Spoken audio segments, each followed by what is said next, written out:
Gun Sense Vermont claims to be an independent grassroots organization started by Vermonters, run by Vermonters.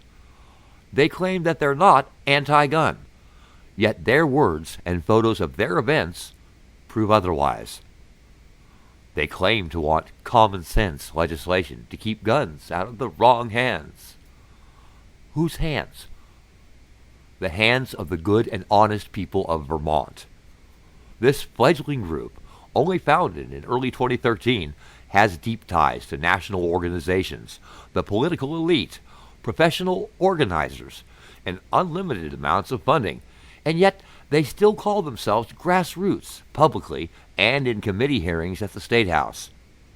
In this video, we will research the people, connections, money, power, influence, and activities of this divisive, secretive, yet so-called public group. The founder of Gun Sense Vermont is Ann Braden, who, without an understanding of Vermont and its traditions, formed Gun Sense Vermont shortly after the Sandy Hook tragedy, using that terrible event as her motivation to do something. Gun Sense Vermont has a multitude of paid directors. Dan Mulligan, hired in October of 2014, was the driving force behind Gun Sense Vermont's 2015 push for universal background check legislation.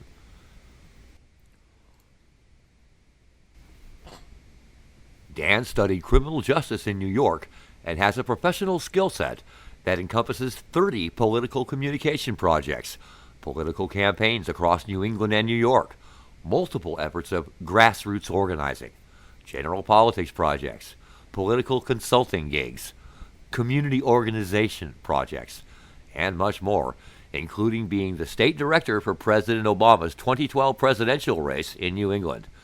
Dan is definitely not grassroots. Robert Williamson, another director for Gun Sense Vermont, has a long history of anti-gun activities, starting in a town called Chicago. There, he played a large part in enacting the most restrictive gun laws in our nation's history.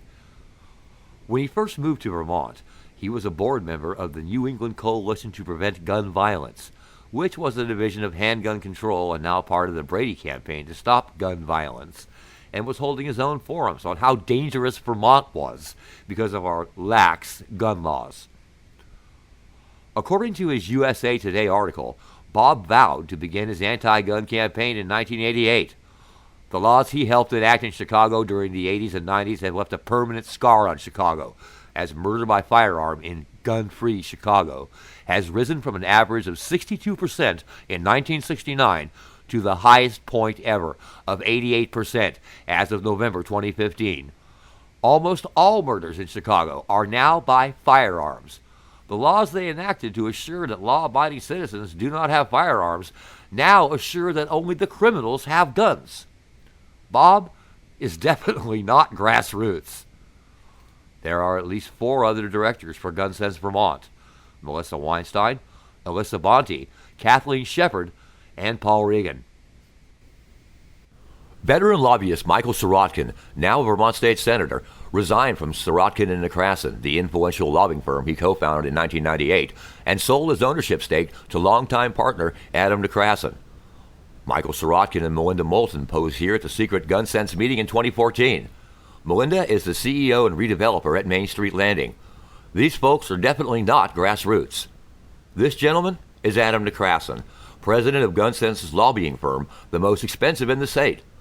Mr. Necrasson is not grassroots.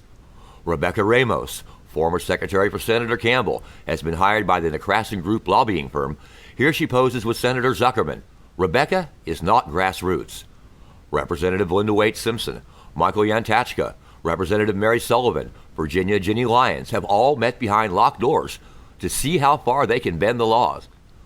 Remember in 2013, Linda Waite Simpson and Michael Yantachka introduced bills H-124 and H-125, which were supported by Gun Sense Vermont, to prohibit the manufacture, possession, or transfer of large-capacity ammunition feeding devices, and mandated a state-sanctioned safety course for all persons who wish to carry concealed firearms. This is gun owner registration. Linda introduced 5 anti-gun bills that year, and her nasty online rhetoric against Vermont gun owners saw her voted out of office in 2014. Linda sees herself as superior to all gun owners. She is not grassroots. Burlington Mayor Moreau Weinberger, who initially supported 5 Burlington charter changes, all of which included the provision of firearms confiscation, and all of which were violations of Burlington's own town charter, the Sportsman's Bill of Rights, and the Vermont Constitution itself, speaks here about infringing on Vermonters' rights. Here he is with Mike Kanarick, his chief of staff. Mike and the mayor are definitely not grassroots. Here, Lola Van Wagenen, Robert Redford's ex-wife, poses with her new husband, George Burrill. Lola has extensive history in national fundraising and has connections to Michael Bloomberg, as she worked for the New York Women's Foundation, who receives money through Bloomberg Philanthropies. Lola co-founded the film company Clio Visualizing History Incorporated in 1995 and has worked with dozens of organizations. Van Wagenen has served on the board of directors of Shelburne Farms for many years, where this secret meeting was held.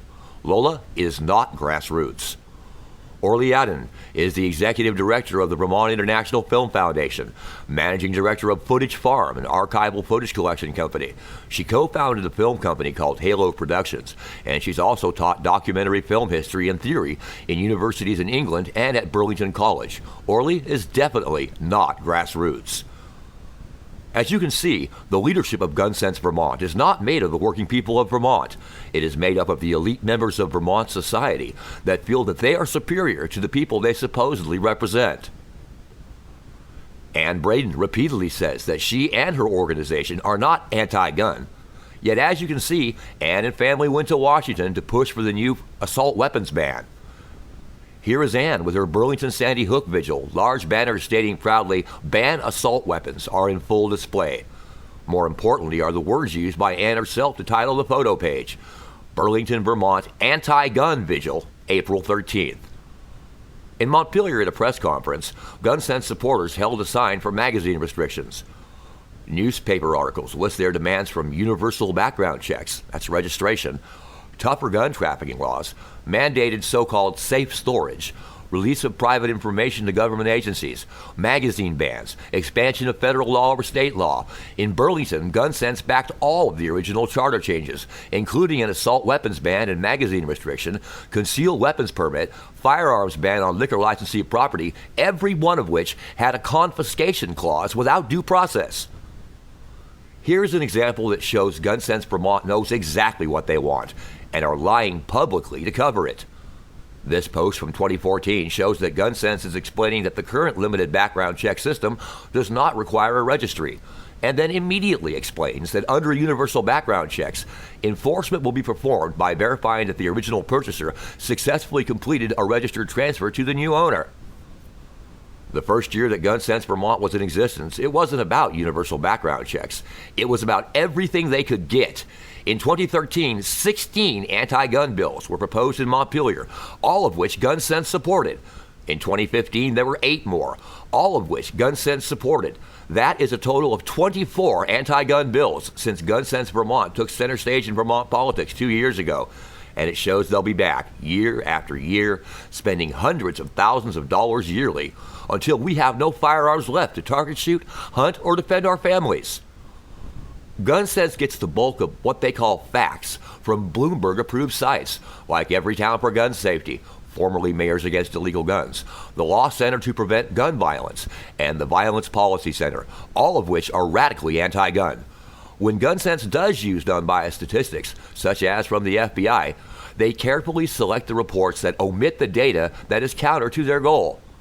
While Ann Braden continually denies that Michael Bloomberg has any contact with Gun Sense Vermont, remember, she says they are independent and grassroots.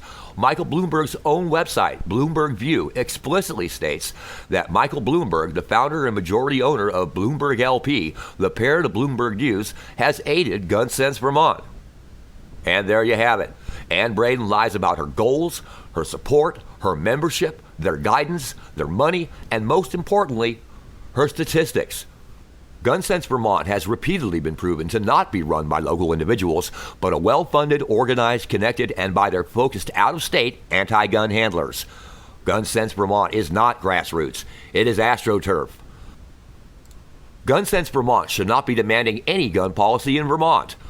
For over 2 centuries, Vermont has proven that Vermont gun laws work. Vermont is the standard by which other states are following. Despite what you hear from Gun Sense Vermont, the fact is this: Vermont remains the safest state in the nation.